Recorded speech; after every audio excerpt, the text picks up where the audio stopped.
Hello, Rachel Cipriano from Magnificent Resilience here. I wanted to continue the conversation from my last video that I entitled, That Cat Isn't Yours. Well, I was specifically talking about, if you didn't have an opportunity to view that video, I encourage you to check it out, is that sometimes people in your life, romantically or business-wise or personally, even family members, aren't necessarily in your corner. Our relationships can be rather one-sided, fair weather, and non-reciprocated. And don't get me wrong, there are some people in our lives that we need to be there for. Maybe they're not capable. But I'm not talking about those situations. I'm talking about situations in which the people just aren't that into you.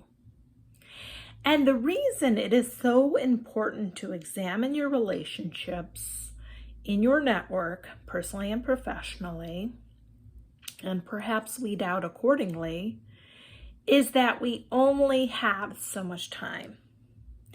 And I can't emphasize enough how important life-giving relationships are to your resilience. I call them the oxygen of resilience. And I also explained that sometimes we will have toxic relationships. We do have to endure, perhaps at work, perhaps in family. We can limit our time, but it may just not be logistically possible to avoid all the difficult people. If we try, a lot of times, say changing jobs, we'll just find two more like them. So we can grow from these relationships, but it's important to limit the time and counterbalance those relationships with those life-giving relationships. So I'm encouraging you to be intentional. I've made videos in the past, the reasons I don't like some of the terminology used in our current climate. I prefer physical distancing versus the term social distancing.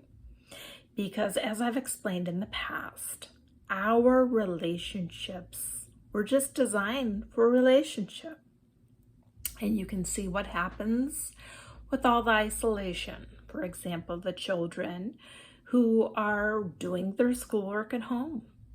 They need those peer relationships. That's great that they have their parents or siblings or aunts, uncles, grandparents, but they also need peer relationships to be healthy, to grow, to be happy. You know, my children are kind of going through that right now, respectively, 19 and 17. We've recently moved.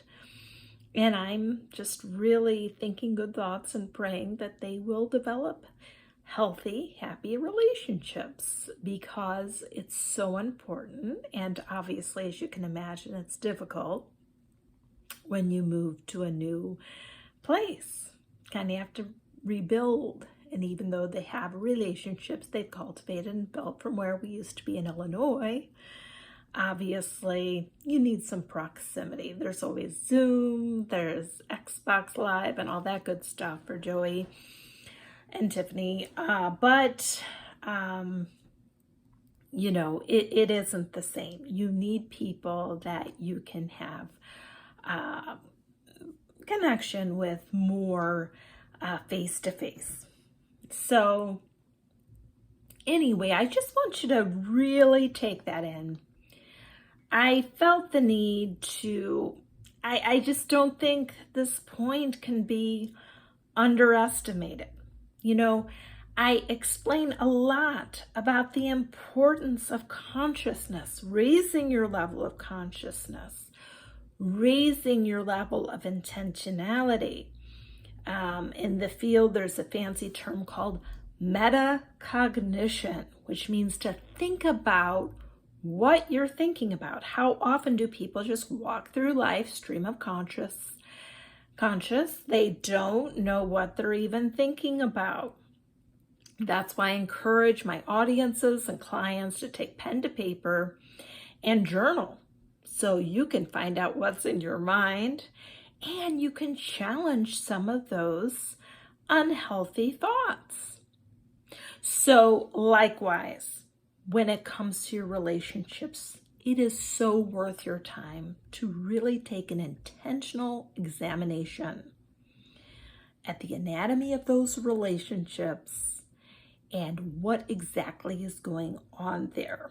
And again, I'm not suggesting that maybe you just, in some cases, if the relationship is particularly toxic and it's logistically doable to eliminate the relationship, that might be the best thing.